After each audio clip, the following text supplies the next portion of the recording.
이 시간 생각할 하나님 말씀은 신약성경 에베소서 6장 1절에서 4절 말씀입니다. 신약성경 316페이지에 있는 에베소서 6장 1절에서 4절 찾으신 분들은 일어나서 교독합니다.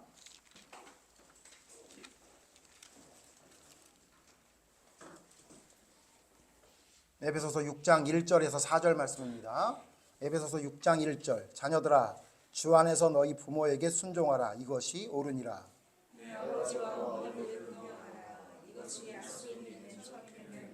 이로써 내가 잘되고 땅에서 장수하리라.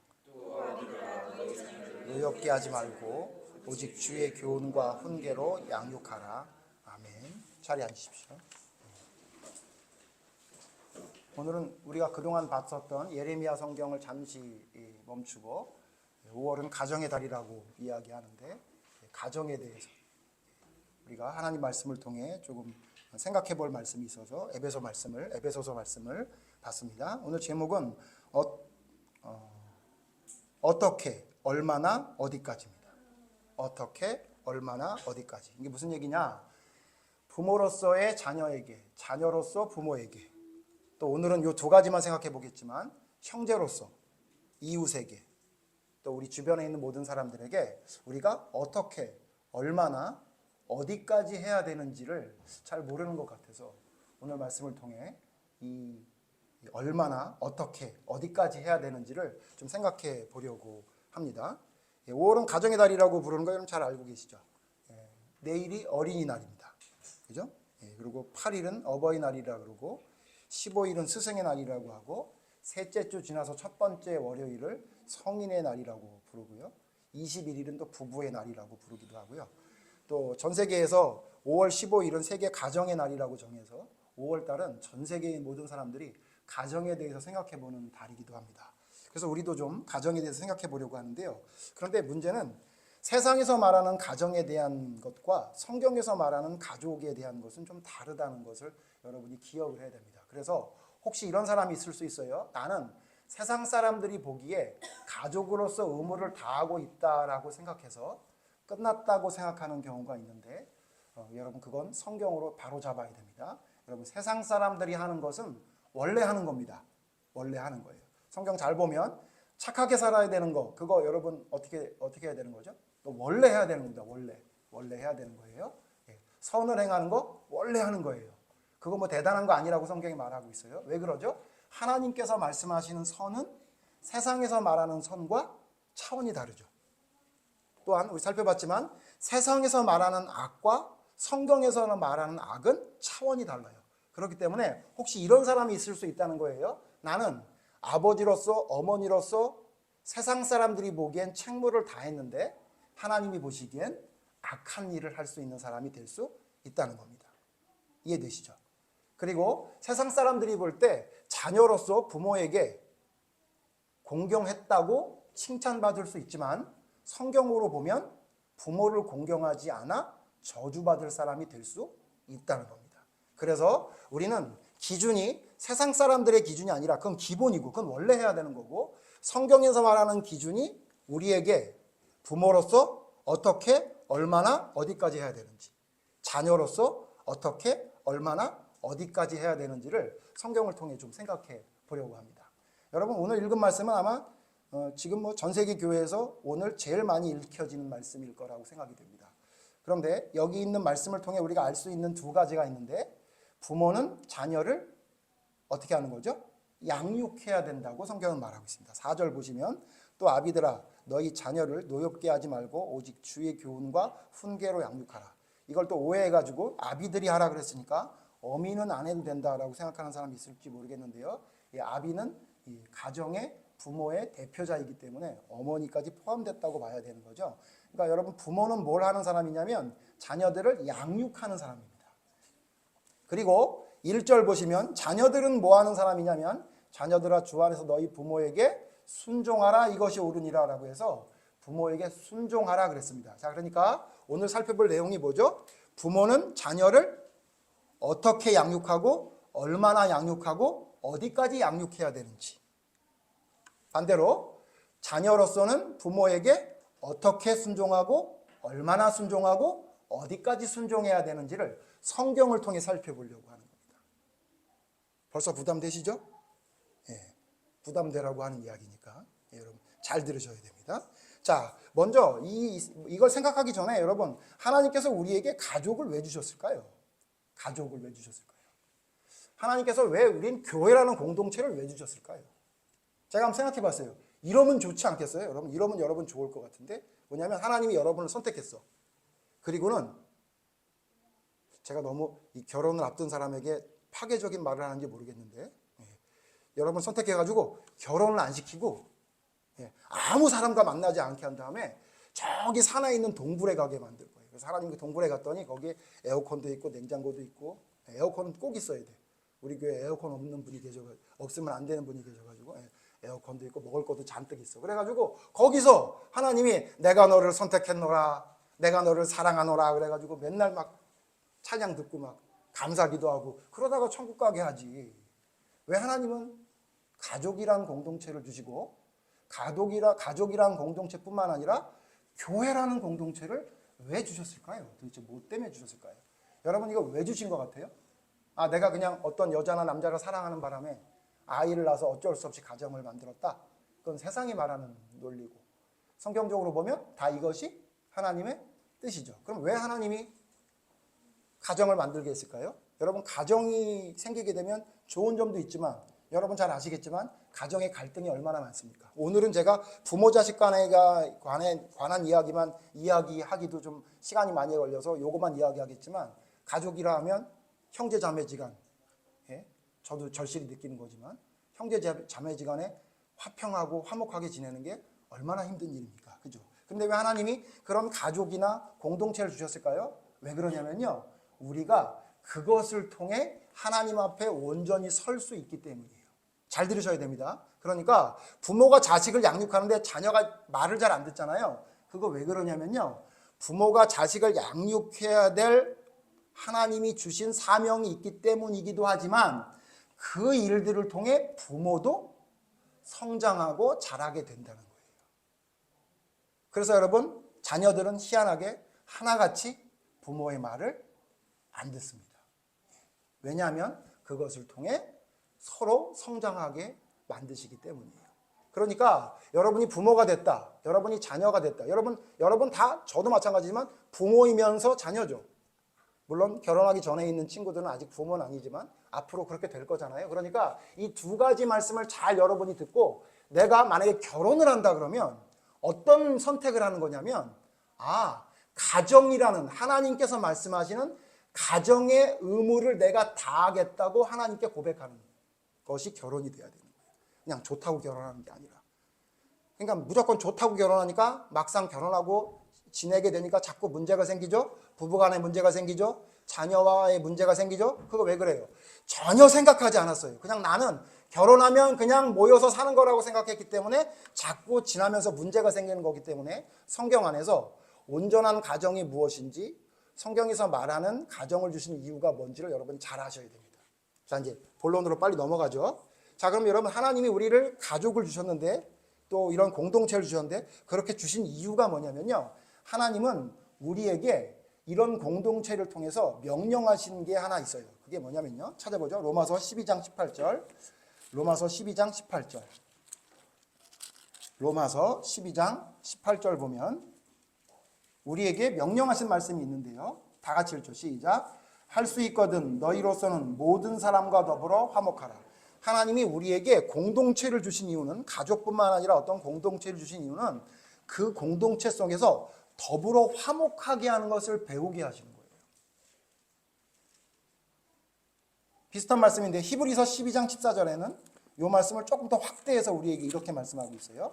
히브리서 12장 14절. 히브리서 12장 14절.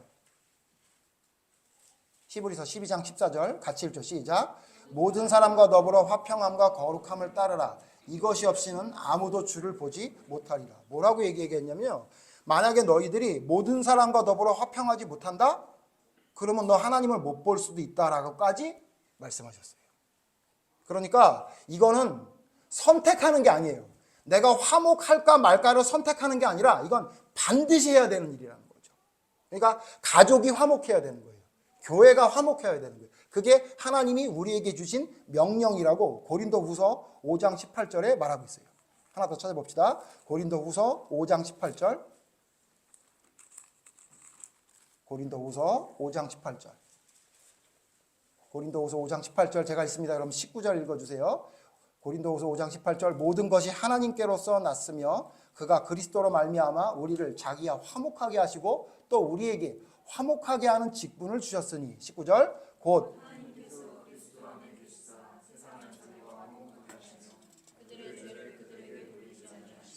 화목하게 하는 말씀을 우리에게 부탁하셨습니다. 뭐라고 얘기하냐면 하나님이 우리를 선택하신 이유는 우리로 하여금 화목하게 하는 직분을 줬대요. 그러니까 여러분 화목은 우리에게 숙명이에요. 숙명. 이거는 반드시 해야 되는 거예요. 왜냐하면 하나님이 화목하라고 우리에게 부탁했다고 말을 했어요. 제가 이 말씀을 왜 자꾸 강조하냐면 믿음이 좋은 집안을 잘 살펴보면요. 믿음이 좋은 집안은 성경을 많이 알아서 퀴즈를 풀면 100점을 맞는 집안이 아니고요. 교회에 열심히 나와서 예배 한 번도 빠지지 않는 집안도 아닐 수 있어요. 성경에서 말하는 진짜 성경적인 올바른 믿음의 가정은 그 집안이 화목합니다. 왜냐하면 하나님이 우리에게 주신 직분을 실천하고 있기 때문에.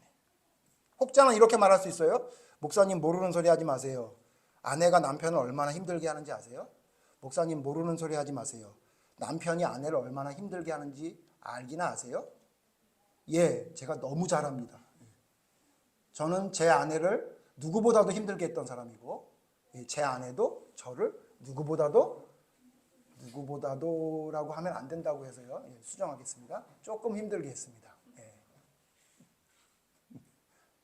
여러분 그거 몰라서 제가 여러분 말씀드리는 것 같아요. 하나님은 여러분 저도 아는데 하나님은 몰라요? 남편이 아내를 얼마나 힘들게 하는지 아내는 남편을 얼마나 힘들게 하는지 몰라요? 왜 모르세요? 아시잖아요. 그리고 여러분 자식이 부모 마음대로 됩니까? 안 됩니까? 안 된다고 하죠. 그거 하나님 몰라요? 아시잖아요. 여러분 봐도 알 수 있잖아요. 부모님 마음대로 안 되잖아요. 여러분 부모님 마음대로 되는 분 여기 있으면 손 들어보세요. 없잖아요. 그렇죠? 근데 하나님이 그걸 모르세요? 모르셔서 여러분 화목하고 하나가 되라고 말씀하신 것 같아요. 여러분 아셔야 돼요. 믿음의 가정, 올바른 믿음에 서 있다고 하는 건 뭘 말하냐면요. 모든 사람과 더불어 화목할 수 있는 능력을 갖추는 거예요. 처음엔 잘 안 되죠. 시간이 지나면서 점점 성장하는 거죠. 그게 어디서 되는 거냐? 가정에서 시작되고 교회 공동체에서 시작되는 거예요. 그런데 문제는 뭐냐면 우리는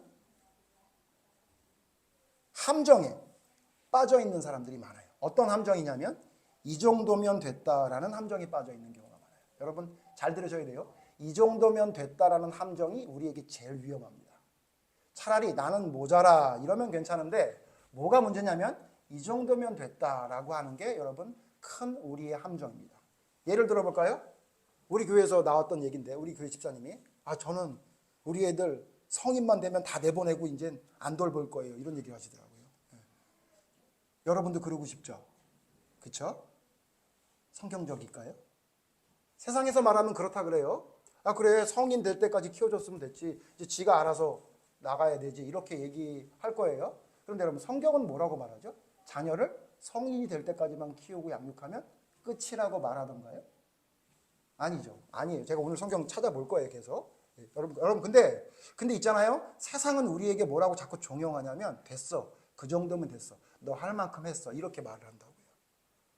그래서 물어봐요. 뭐 했습니까? 라고 하면 잘 먹이고 학원도 잘 보내고 때 되면 여기저기 놀러도 다니면서 문화생활도 나름대로 하는다라고 애썼고 나는 아이들 잘 키웠습니다. 이렇게 얘기하는 사람들이 많아요. 그렇죠? 근데 여러분 그게 진짜 자녀 교육의 전부인가요? 잘 먹이고 잘 가르치고 그 다음에 그냥 아무 무탈하지 않게 잘 키워놓으면 그걸 성경에서 자녀를 잘 양육했다고 하나요?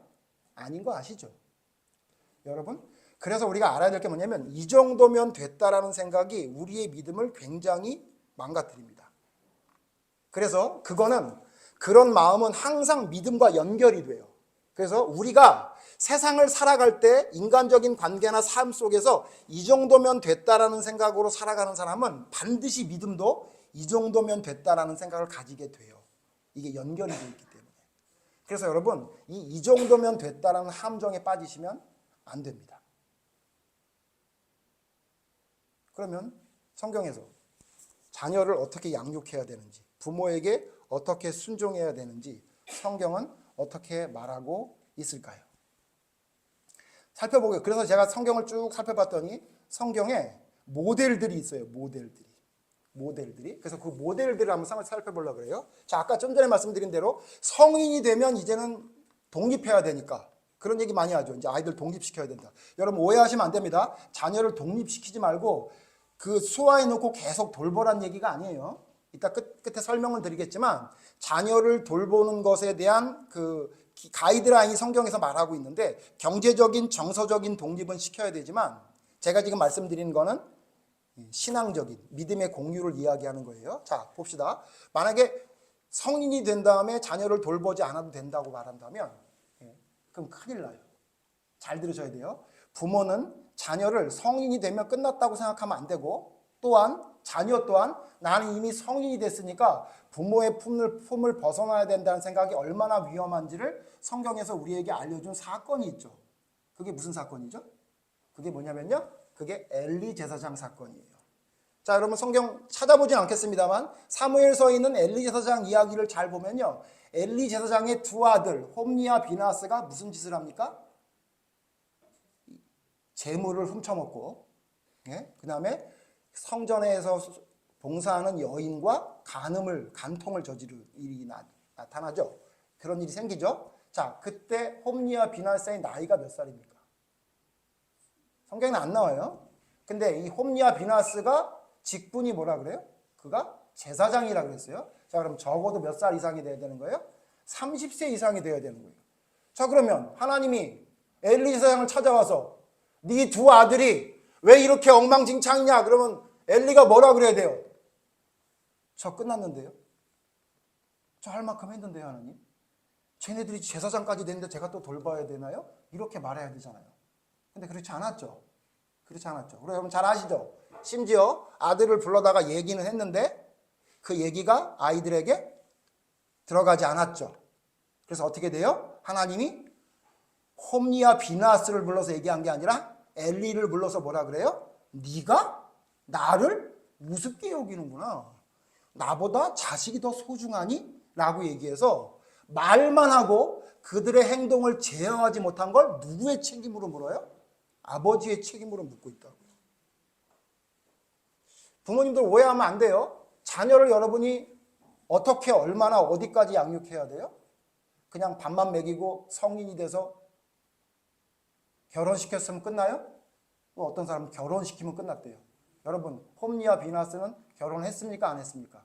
아시죠? 했잖아요. 예? 나중에 그 며느리가 결국은 전쟁에 죽을 때에 아이 낳다 죽었던 거 기억나시죠? 결혼도 했어요.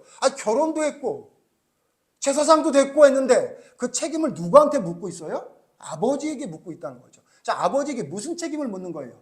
잘 못 먹인 거? 아니면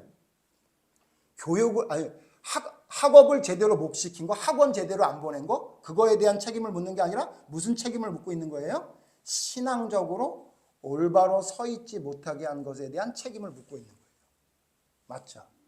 자, 그러므로 여러분 성경에서 말하는 부모로서 자녀에게 어떻게 해야 되는지는 성경에 뭐라고 말하냐면요. 어떻게? 언제까지 책임지는 거예요? 죽을 때까지 책임지는 거예요. 오해하시면 안 돼요. 내가 이제 성인이 되고 자랐으니까 나는 이제 부모 품에서 벗어나서 이제 부모와 결별하고 살아야 된다. 그래서 여러분 대학교 들어가면 그렇게 지방에 있는 기숙사 같은 데 가고 싶어 하고, 예? 그리고 될 수 있으면 가까운 데 있더라도 다른 집을 얻어가지고 원룸이라도 얻어서 살고 싶어 하잖아요. 괜찮아요, 여러분. 그거 좋아요. 정서적으로, 경제적으로 독립하는 건 좋아. 그러나 뭐는 독립할 수 없다? 신앙적으로는 독립할 수 없는 거예요. 만약 부모가 자식의 믿음으로 온전히 서 있지 못한 걸 보고 있는데도 불구하고 그가 결혼을 했다는 이유로 성인이 됐다는 이유로 거기에 대해서 간섭하지 않고 가만히 있으면 어떻게 된다는 거예요? 엘리처럼 될 수 있다는 거예요.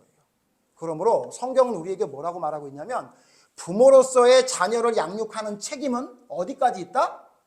죽을 때까지 있는 거예요. 다시 여러분 오해하지 마세요. 정서적, 경제적으로 독립하는 걸 하지 말라는 게 아니라 신앙적인 교육은 끝까지 하는 거예요. 그래서 미안해요. 성철이하고 예림이가. 하필이면 나를 둬가지고 아빠는 철저히 할 거예요. 그거를 정말 지독하리만큼 할 거고 아이들을 양육할 때도 어떻게 양육하는지 제가 계속 볼 거예요. 그게 싫으면 하나님이 빨리 아빠를 데려가게 해달라고 기도하는 수밖에 없어요.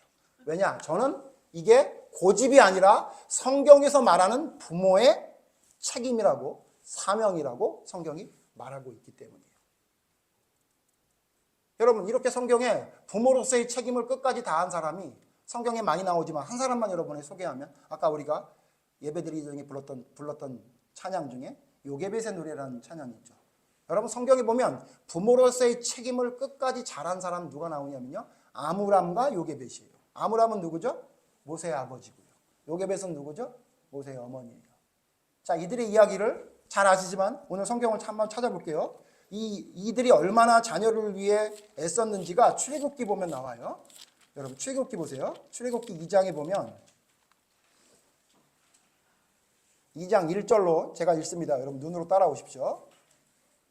2장 1절 레위 가족 중 한 사람이 가서 레위 여자에게 장가들어 2절 그 여자가 임신하여 아들을 낳으니 그가 잘생긴 것을 보고 석 달 동안 그를 숨겼으나 3절 같이 읽죠. 시작.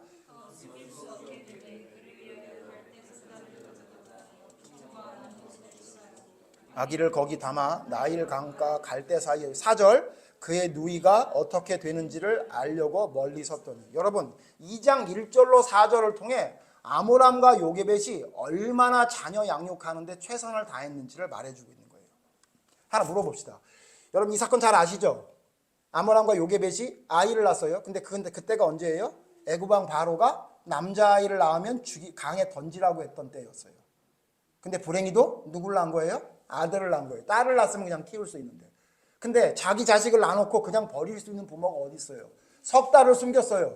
근데 더 숨길 수가 없어요. 아이 목소리도 커지고 사람들 주변에서 수근수근 거리니까 더 이상 안 돼. 이 아이 때문에 가족이 다 몰살하게 생긴 거예요. 그래서 이 부모는 어떤 선택을 합니까? 갈대로 상자를 만들어서 안팎에 역정을 칠하고 강가에 띄우죠. 그리고 여러분 강가에 띄우고 끝난 게 아니라 어떻게 해요? 누이 미리암을 따라가게 만들어요. 근데 여러분 이거 성경에 보니까 이게 굉장히 좋다, 뭐 잘했다 이럴 수 있지만 한번 생각해 봅시다, 여러분. 여러분 갈대로 상자를 만들어서 아이를 띄우면 생존할 확률이 몇 프로예요? 생존을 할 수 있는 확률이 있어요? 없어요. 생존할 확률이 없죠. 그렇죠? 무슨 아이가 무슨 뭐 갈대 상자에서 고기도 낚시해가지고 잡아먹으면서 살 수 있는 게 아니잖아요. 그렇죠? 그 죽는 거라고요. 그렇죠? 아마 어떤 사람이 이렇게 말했을 수도 있어요. 그 무슨 짓을 하냐고 도대체. 해봐야 소용없는지. 괜히 마음만 더 아프다고 그만하라고. 그랬을 수도 있어요. 자, 거기까지는 이해할 수 있어. 근데 여러분 이 아므람과 요게벳의 가장 큰 대단한 일이 뭐냐면요. 누이 미리암을 따라가게 했어요. 근데 여러분 이거 잘했다고 볼 수 있지만 한번 생각해 보세요. 아니 갈대 상자가 물에 떠가지고 살아날 확률이 없다며요. 근데 그 살아날 확률이 없는 걸 누가 보게 한 거예요? 미리암이 보게 한 거예요. 만약에 죽었으면 그 트라우마를 가지고 평생 어떻게 살으라고. 그죠? 옆에 있는 사람이 뭐라고 얘기했을 것 같아요? 하지 마라 그랬을 거예요. 하지 마라. 확률이 너무 없다. 0.01%나 될까 말까 하는 확률인데 왜 그 확률에 네 딸을 평생 고생할 짓을 하게 만드느냐라고 얘기하면서 아마 하지 못하게 했을 것 같아요. 그렇죠? 근데 우리는 지금 오늘 무슨 관점으로 보자고요? 부모가 자식을 위하는 관점으로 보자고요. 아므람과 요게벳은 어떻게 한 거예요? 0.001%의 가능성만 있어도 어떻게 한 거예요? 최선을 다한 거예요. 최선을 다한 거라고요. 요즘 젊은 친구들이나 특히 이제 사회에서 뭐 젊은 친구들뿐만 아니라 사회에서 생활하는 모든 저를 포함한 모든 사람들이 보면요 너무 의지가 약해요. 그래서 뭔가 될 수 있을 것 같은 가능성이 충분하면 하고 해봐야 소용없을 것 같다 그러면 아예 시작도 안 하는 경우가 많아요. 여러분 성경을 통해서 제대로 보셔야 돼요. 0.1%의 가능성만 있어도 해야 될 일이라면 최선을 다하는 거예요. 만약 그래서 자기 아이가 죽는다 할지라도 미리하게 얘기하면 되죠. 뭐라고? 엄마 아빠가 최선을 다한 거야. 너 힘들었지? 그래도 네가 만약에 어렸을 때라도 나는 그렇게 했을 거야. 이게 부모의 마음이라고 가르쳐주면 되는 거니까 혹시라도 슬픈 마음이 있어서 힘든 일이 있을지라도 부모로서의 할 수 있는 최선을 다하는 거예요. 가능성이 없어 보이고 누구나 말릴 일이지만 최선을 다하는 게 원래 부모가 자식에게 해야 될 일인 거예요. 그 다음에 이제 부모가 자식에게 어떻게 해야 되는지는 우리가 성경을 통해 샘플을 좀 찾아봤으니까 이제 반대로 찾아보죠 좀. 예? 자녀로서 부모에게 어떻게 해야 되는지를 알 수 있는 가장 대표적인 사건이 뭘까 제가 생각해 봤더니 그게 누구냐면요. 그 이삭입니다. 이삭. 여러분 이삭 이야기 아시죠? 예, 이삭이 아브라함과 함께 어디를 가요? 예. 제사를 드리러 가요. 잘 아시죠 여러분? 찾지 않겠습니다. 예, 여러분 잘 아시니까. 제사를 드리러 가요. 근데 사실은 누구를 바치는 거였어요? 이삭을 바치는 거였잖아요. 그죠? 이삭을 바치는 거였죠. 근데 가다가 물어보자 아빠한테. 아빠 요번에는 왜 재물이 없어요? 다 있는데. 그러니까 아버지가 그 얘기를 듣고 가슴이 미어졌지만 뭐라고 얘기해요? 하나님이 준비하신다. 가자. 그러고 데려갔죠. 그리고는 성경에 바로 그 얘기 다음에 뭐라고 얘기해요? 아브라함이 이삭을 제단에 묶었더라. 이렇게 말을 해요. 여러분 그때 우리 성경 공부할 때도 살펴봤고 우리 성경 보면 알겠지만 그때 이삭의 나이가 최소한 몇 살로 보이는 거예요? 최소한 10대 후반이나 30대 중반 정도 됐다고 봐야 돼요. 그러니까 어린애가 아니란 얘기예요. 제가 생각해 봤더니 제가 만약에 아브라함이 되고 제 아들이 이삭이라고 생각해 봤더니 저희는 재물 못 바쳐요. 왜 못 바치냐면 제 아들이 아빠 근데 왜 이렇게만 해야 되는 거야? 그러면 하나님이 이렇게 하시라 그랬어. 그럼 근데 그건 알겠는데 아빠. 그러면서 저한테 또 질문하고 밤새 질문하다가 이제 그만해. 그렇게 얘기해도 왜 그만해야 되는데 아빠. 그러면서 또 이런 얘기를 하면서 계속 얘기하다가 하나님도 지치셔가지고 야 가라 니네. 그렇게 하셨을 것 같아요. 제 아들이 사실은 효자입니다. 착해요. 여러 면에서. 그렇지만 제 아들이 절대 거기에 안 묶였을 것 같아요. 절대 안 묶였을 것 같아요. 여러분은 어때요? 여러분 묶였을 것 같아요? 아버지가 날 죽인다 그러는데 하나님이 명령하셨다 하니까 여러분 순순히 그 제단에 묶여 있을 것 같아요? 여러분 성경에 이삭에 대한 기록이 많지 않은데요. 이 기록 하나만 가지고도 이삭이 얼마나 아버지를 순종하고 따랐는지를 우리는 그냥 알 수 있는 이야기입니다. 저를 포함한 자녀들 가슴에 손을 얹고 생각해 보세요. 여러분 묶여요? 안 묶여요? 안 묶여요? 그럼 여러분 묶일 수 있는 사람이 될 수 있도록 순종하는 사람이 돼야 되는 거예요. 그냥 내가 월급 탔으니까 아빠한테 용돈 좀 주고 내가 결혼해서 아이 낳아가지고 손주들 귀엽게 했으니까 자녀로서 할 도리는 다 했다. 여러분 혹시 이렇게 생각하고 있으세요? 공부 열심히 해서 대학도 갔고 나름대로 내가 아르바이트 하면서 엄마 데리고 나가서 카페에서 빵도 사줬고 이 정도면 자녀 노릇 다 한 거 아니냐. 여러분 혹시 이렇게 생각하세요? 여러분 그건 세상 사람도 다 하는 거예요. 다 하는 거. 예? 세상 사람도 다 하는 거라고요. 예수님 뭐라 그랬어요? 그 정도 하는 건 누구도 한대요? 세리도 하고 이방 사람 다 하는 거라 그랬잖아요. 너를 사랑하는 사람만 사랑하는 거 그거 다 하는 거라 그랬잖아요. 여러분 그 정도 해놓고 성경에서 말하는 부모에게 순종하는 걸 다 했다고요? 오늘 성경에 뭐라 그랬어요? 주 안에서.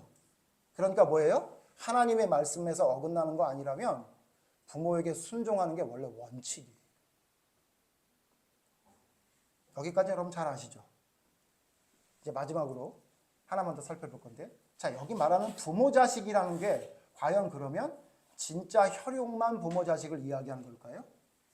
결혼을 앞둔 친구는 잘 들으십시오. 여기서 말하는 부모는 어떤 부모도 있다고 봐야 돼요? 시댁과 처가가 있다고 봐야 되죠. 한번 생각해 봅시다. 여러분 시댁에 있는 그 남자분을 뭐라고 불러요? 시아버지라고 불러요. 그죠? 근데 여러분 혹시 결혼하신 분들 생각해 보세요. 가셔서 자기 시아버지한테 여러분 시아버지 이렇게 불러요? 아니죠. 뭐라고 불러요? 아버지라고 불러요. 아버님이라고 불러요. 그죠? 결혼을 했어요? 그죠? 그럼 남편이 자기 집에 가서 장인어른 이렇게 얘기해요? 아버님 그래요. 여러분 잘 들으세요. 장인어른이라고 얘기하는 건요, 좀 버릇이 없는 거예요. 진짜 아버지 같으면 아버님 이렇게 하죠. 아버님 괜찮으세요? 이렇게. 여러분 우리 지금 말에서도 뭐라고 얘기하죠? 시댁이나 처가에 있는 부모를 뭐라고 불러요? 아버지 어머니라고 부른다고요. 그 아버지 어머니는 뭐예요? 가짜 아버지 어머니? 여러분 어떻게 생각하세요? 시아버지 시어머니 장인 장모가 아버지입니까? 아버지 부모로서 아버지 어머니가 맞아요? 아니면 그냥 이름만 아버지 어머니인 거예요? 저는 믿음의 사람 중에 시아버지 시어머니 장인 장모님을 진짜 부모님이라고 생각한 사람을 정말 못 찾겠더라고요. 없진 않는데 정말 못 찾겠어요.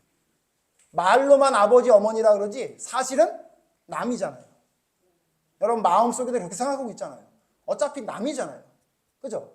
그래서 앞에 있을 때는 어느 정도 잘해주고 뒤에 있을 때는 안 해도 상관없고. 그래서 심지어 우리 속담에 무슨 말이 있어요? 시댁과 처가는 멀수록 좋다. 이런 얘기 있죠. 여러분 그거 세상 사람 말하면서 맞다 여러분 그랬어요? 여러분 진짜 시댁 처가가 멀수록 좋아요? 그러면 그 사람은 부모 아니네요. 예? 여러분 지금 우리가 세상에 살면서 세상의 논리에 우리가 지배당하는 게 너무 많거든요. 그중에 가장 큰 문제가 뭐냐면요. 여러분 시부모도 부모고요. 장인 장모도 부모잖아요. 그렇죠?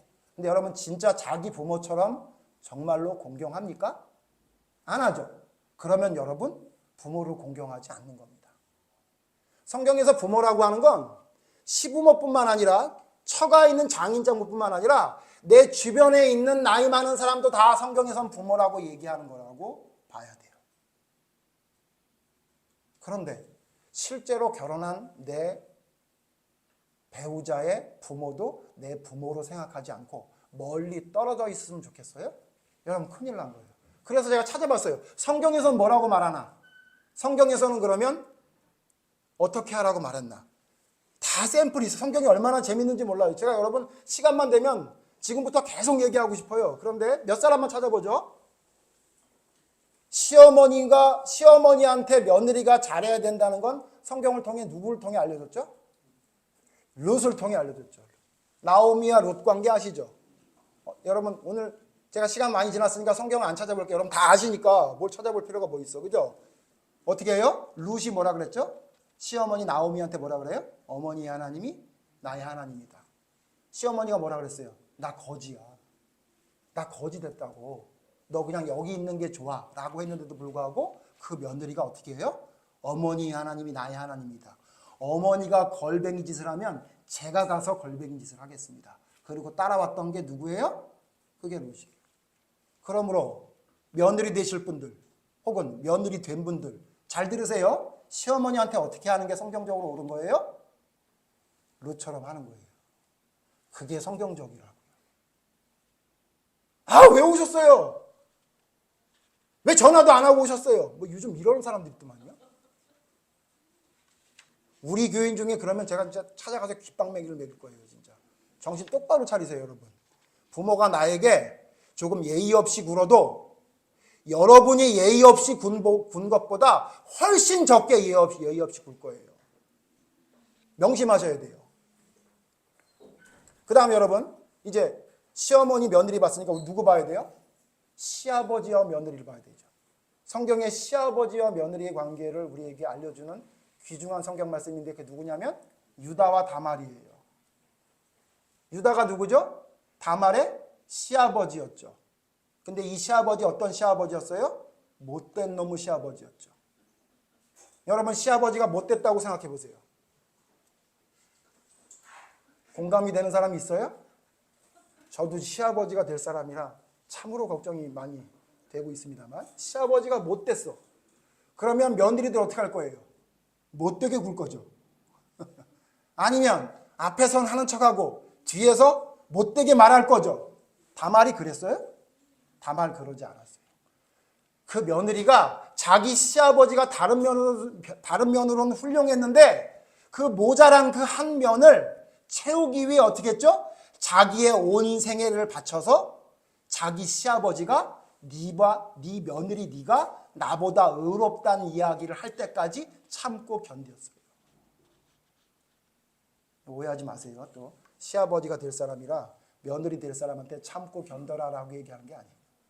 그 말이 아니에요, 여러분. 어떻게 하는 게 맞다고요? 자녀로서의 도리를 다하는 게 성경에서 올바르다고 얘기해요. 세상 사람들이 보면 바보 짓이겠죠. 모자란 짓이겠죠. 그러나 성경은 그것이 올바른 모습이라고 이야기하고 있는 거죠. 자, 그러면 빨리 다음으로 갑시다. 그럼 누구 얘기해야 돼, 이제? 장인과 사위 얘기해야 되죠. 장인과 사위가 어떻게 돼야 되는지를 성경을 우리에게 알려준 중요한 사건이 누구예요? 이드로와 모세예요. 이드로와 모세. 이드로는 누구죠? 모세의 장인, 십보라의 아빠죠. 근데 여러분, 이 둘 관계를 성경을 잘 보면요, 이드로도 대단하고 모세도 대단한 거예요. 보세요. 벼랑간 40년 동안 결혼해서 잘 살고 있던 모세가 80세가 돼가지고 애굽으로 가겠대요. 장인어른 어떻게 해야 돼요? 헤어져. 그래야 되겠죠. 그죠? 무슨 말 같지도 않은 소리를 하고 있는 거야. 그래야 되죠. 여러분, 이드로가 그런 말 한 적 있어요? 없어요? 없어요. 오히려 나갔다가 돌아올 때에 이드로가 자기 딸과 자녀들을 데리고 만나면서 누구를 도와주죠? 모세를 도와줘요.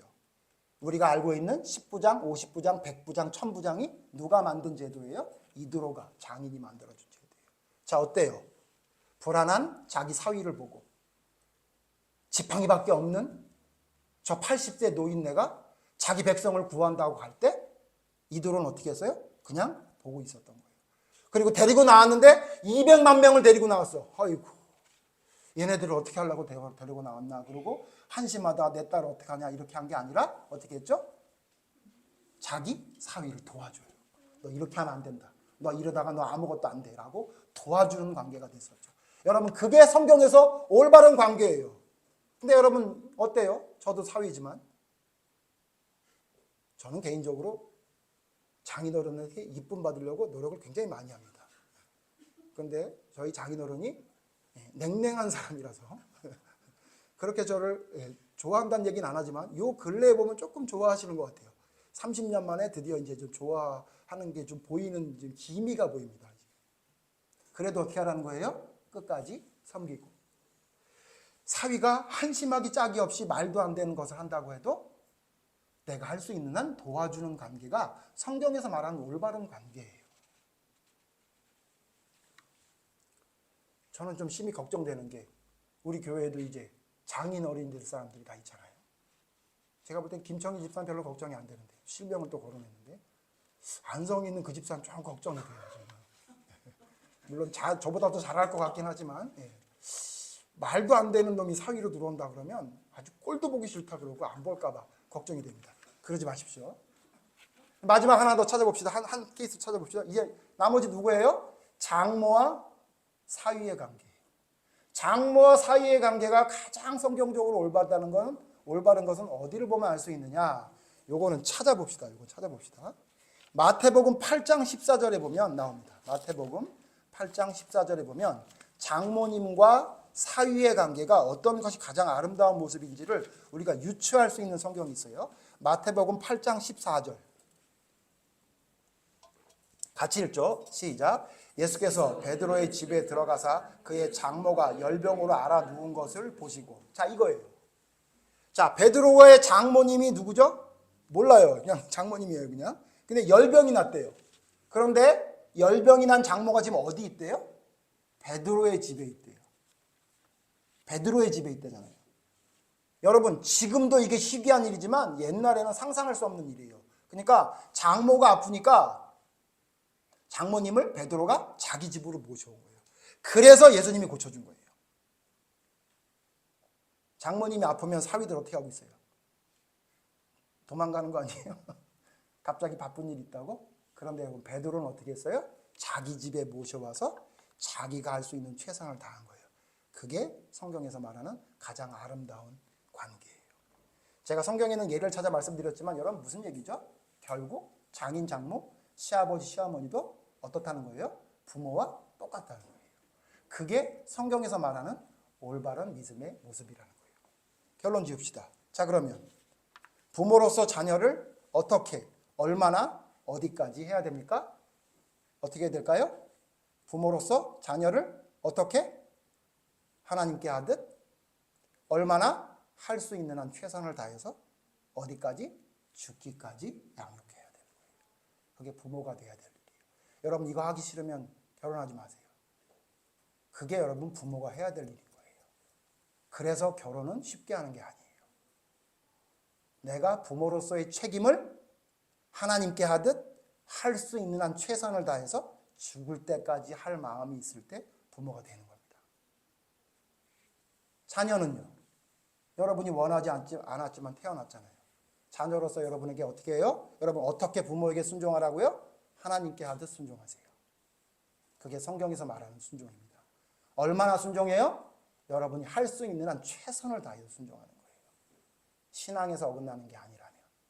그 다음에 어디까지 여러분 순종하는 거예요? 죽을 때까지 순종하는 거예요. 그게 성경에서 말하는 올바른 가족의 모습입니다. 자, 여러분 이런 가족이 믿음의 가족이라고 생각해 봅시다. 이런 가족이. 어떤 집에 갔더니 저 집은 너무너무 화목한데 자녀는 부모에게 하나님께 하듯 할 수 있는 한 최선을 다하고 막 죽을 때까지 순종을 하는 모습을 봤어.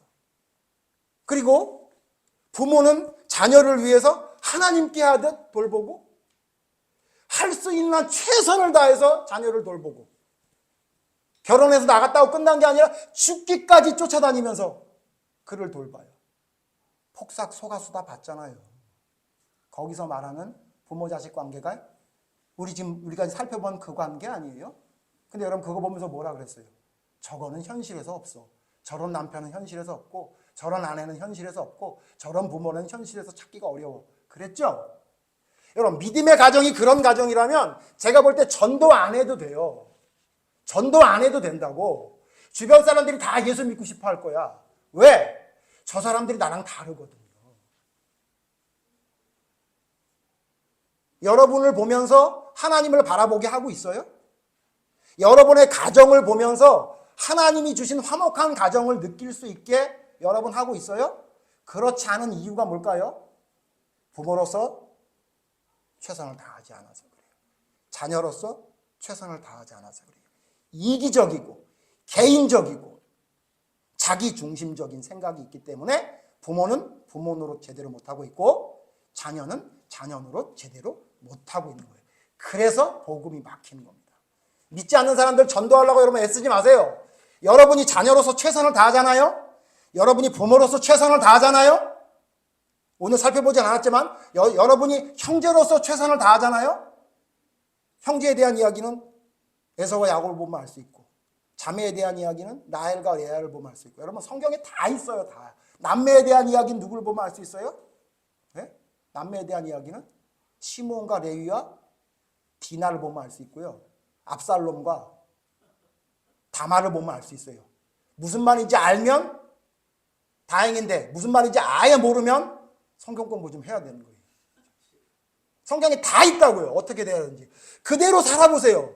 우리에게 경고하고 어떻게 해야 되는지 안 대로 살아보세요. 그러면 여러분 복음이 그냥 흘러 들어가게 돼 있는 거예요. 믿지 않는 사람한테 믿지 말라고 얘기해도 쫓아와서 배우려고 할 거라고요. 마지막 성경 하나 찾아보고 마칩니다. 그래서 성경에 뭐라고 말하고 있냐면요. 베드로전서 4장 11절. 베드로전서 4장 11절 우리에게 어떻게 하라고 말하고 있냐면요. 베드로전서 4장 11절. 다 같이 찾아서 읽습니다.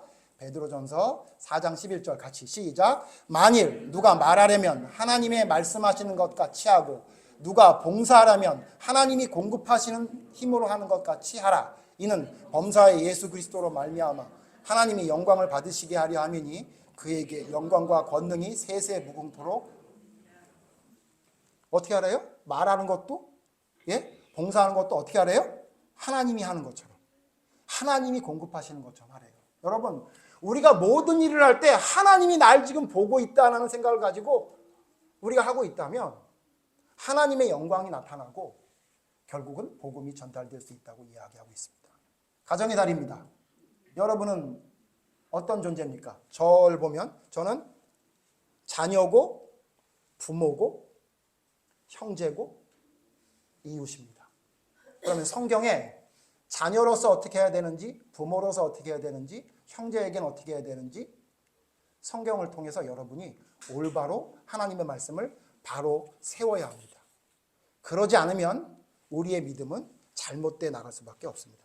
죄송해요. 성경 하나만 더 찾아볼게요. 중요한 말씀 제가 빼먹으면 안 되는데.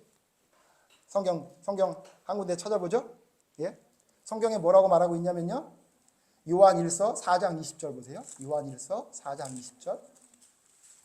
요한일서 4장 20절. 또 목사님 짧게 한다더니 결국은 길게 하구나 또 그렇게 얘기할 수 있을 것 같은데 어떻게 해요? 그래도 빼먹으면 안 되잖아요. 그죠? 요한일서 4장 20절 뭐라고 말해요? 같이 읽죠. 시작. 누구든지 하나님을 사랑하노라 하고 그 형제를 미워하면 이는 거짓말하는 자니 보는 바 그 형제를 사랑하지 아니하는 자는 보지 못하는 바 하나님을 사랑할 수 없느니라. 여러분, 하나님을 사랑하는 건 쉬워요? 근데 이웃을 사랑하는 건 힘들어요? 근데 제가 하나 더 말씀드리면 이웃을 사랑하는 건 쉽죠. 멀리 있는 사람 사랑하고 있는 건 쉽죠. 근데 누구는 힘들어요? 가족을 사랑하는 건 힘들죠. 그러면 성경에 된다 그래요? 안 된대요. 네 앞에 보는 바 형제를 사랑하지 않으면 하나님을 사랑하는 건 거짓말이라고 말하고 있단 말이죠. 진짜 마지막. 예, 진짜 마지막 성경. 디모데전서 5장 8절. 디모데전서 5장 8절에 심지어 이렇게까지 말했어요. 디모데전서 5장 8절. 예, 우리 교회는 앞에다 안 띄워요. 여러분 성경을 하도 안 찾아보니까 이 예배 시간이라도 찾아보려게 하려고. 그래서 제가 여러분 찾는 거 보면 성경을 얼마나 봤는지 안 봤는지 금방 알아요. 디모데전서 5장 8절 같이 읽죠. 시작. 누구든지 자기 친족 특히 자기 가족을 돌보지 아니하면 믿음을 배반한 자요 불신자보다 더 악한 자니라. 여러분 기억해야 돼요. 믿음을 엄청 내 믿음이 좋다고 왜 믿음이 좋냐 할 때 막 철야 예배 때 막 2시간씩 기도하고 막 주일날 예배 빠지지 않고 아까 말씀드렸죠. 막 그냥 성경을 막 하루에 막 2장 3장씩 읽고 막 나는 그냥 열심히 신앙생활하는 사람이다. 근데 집에 가보니까 가족은 안 돌봐. 가족이 너무너무 싫대. 아주 꼴도 보기 싫대. 여러분 그 믿음은 무슨 믿음이에요? 거짓말이라고요. 거짓말. 그 믿음은 거짓말이에요. 그냥 사람들에게 보여주기 위한 율법주의적인 믿음이지 절대로 성경이 말한 믿음이 아니에요. 성경을 보는데 내 형제를 안 사랑하게 돼요? 성경을 보는데 내 남편이 불쌍해 보이지 않아요? 성경을 보는데 내 아내가 불쌍해 보이지 않는다고요? 예? 성경을 보는데 내 아버지가, 내 부모가, 내 자식이 불쌍해 보이지 않는다고요? 그게 어디서 나온 말이에요? 그게 어떻게 그렇게 될 수 있냐고요? 여러분 기억해야 돼요. 자녀를 돌보는 거, 부모에게 순종하는 거 해도 되고 안 해도 되는 선택의 문제가 아니라고요. 반드시 해야 돼요. 이걸 안 하면 믿지 않는 자보다 더 못한다고 성경이 말하고 있다는 거죠. 여러분의 마음에 들지 않아도, 여러분 마음에 들지 않는 가족이라 할지라도 마음에 드는 가족만 사랑하라는 게 아니잖아요. 그러므로 여러분은 지금까지 못했더라도 오늘부터 1일이에요. 시작이에요. 하자. 성경에 이렇게 말씀하고 있구나. 내가 그동안 직무유기하고 있었구나. 부모로서의 직무유기, 자녀로서의 직무유기, 배우자로서의 직무유기, 형제로서의 직무유기하고 있었구나. 지금부터 내가 바로잡아야 되겠다라고 해서 여러분의 믿음이 진짜 삶으로 보여질 수 있는, 진짜 믿음으로 설 수 있는 모두가 되기를 바랍니다. 그래야 진짜 가족이 그리스도 안에서 화목한 진짜 올바른 가정이 될 수 있는 겁니다. 기도하겠습니다. 하나님, 부모를 공경하라 말씀하셨고 자녀를 양육하라 말씀했습니다. 그런데 하나님, 우리는 이 말씀을 너무도 소홀히 대접하고 있는 것 같습니다.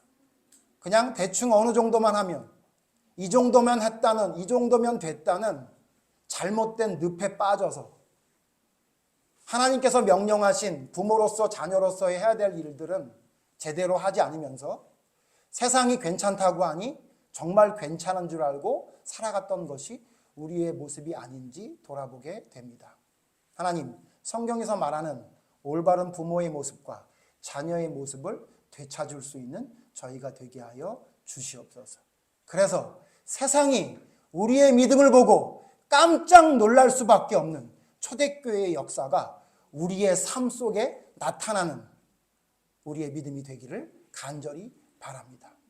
나의 개인적이고 나의 욕심이 가득 찬 내 자신을 하나님 앞에 내려놓고 하나님의 말씀으로 나를 깎아내고 바로잡는 올바른 믿음의 모습이 우리의 삶이 될 수 있도록 하나님 인도해 주셔서 우리의 삶이 예수님을 나타내는 올바른 믿음에 설 수 있는 저희가 되게 하여 주시옵소서. 이 귀한 말씀이 그저 지식적으로만 알고 또 끝나는 말씀으로 지나가지 않게 하시고 그 말씀을 내 삶에 하나하나 바로 세우기 위해 애쓰고 힘쓰며 피 흘리기까지 싸우는 믿음의 놀라운 삶을 살아가는 저희가 되게 하여 주시옵소서. 주님이 공급하시는 힘으로 이 모든 일들을 감당할 수 있도록 성령님 역사해 주시기를 간절히 바라오며 예수님 이름으로 기도드립니다.